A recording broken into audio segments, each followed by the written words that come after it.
جناب موسیٰ گزر رہے ہیں، مولا کے فرمان کو سنیے گا. اللہ نے کہا موسیٰ میرے نشانیوں کو دیکھو، آثار کو دیکھو. ایک مقام سے گزر رہے تھے، دیکھا کہ کوئی آدمی بیٹھا، اس کا سارا گوشت گل چکا ہے اور استغفار کر رہا ہے.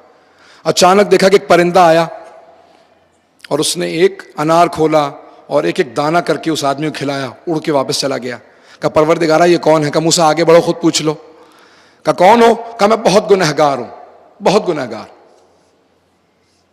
کہا اپنا گناہ مت بتانا. کہا میں اتنا گنہگار ہوں، 35 سال سے یہاں عبادت کر رہا ہوں، توبہ کر رہا ہوں، میرا سارا گوشت گل گیا.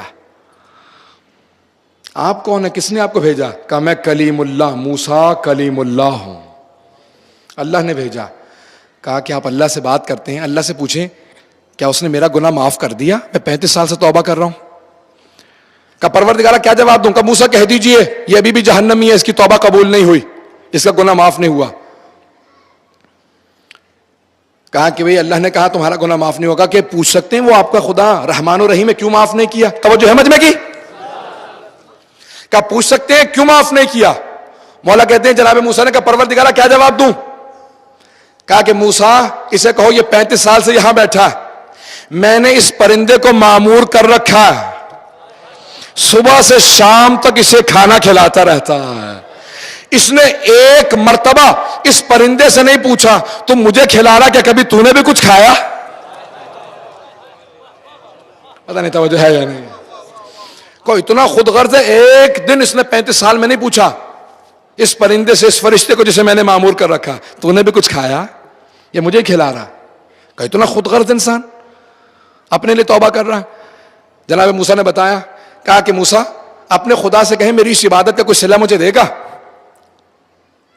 جناب موسیٰ نے کہا کہ پروردگارہ کیا جواب دوں؟ اللہ نے کہا موسیٰ سے کہو ایک دعا اس کی ضرور قبول ہوگی، اتنی عبادت کی ہے، ایک دعا کوئی بھی مانگ لے. کہا پروردگارہ بس مجھے اتنا وسیع و عریض کر دے، اتنا بڑا بنا دے کہ جہنم میں میرے علاوہ اور کوئی نہ آ سکے. کہا موسیٰ اسے کہو میں نے اسے معاف کر دیا. نہیں جب تک سارے مجمع کو سمجھ میں نہ آئے. کہ موسیٰ میں نے معاف کر دیا. وہ کہنے لگا پروردگارہ کیا تو اس بات سے مجھے معاف کر رہا تھا کہ کوئی اور جہنم میں نہیں آ سک رہا، تو سب کو جہنم میں بھیجنا چاہتا؟ کہ نہیں، اب تک تجھے میرے ایک پرندے کی پرواہ نہیں تھی، اب تو میری ساری مخلوق کا سوچ رہا.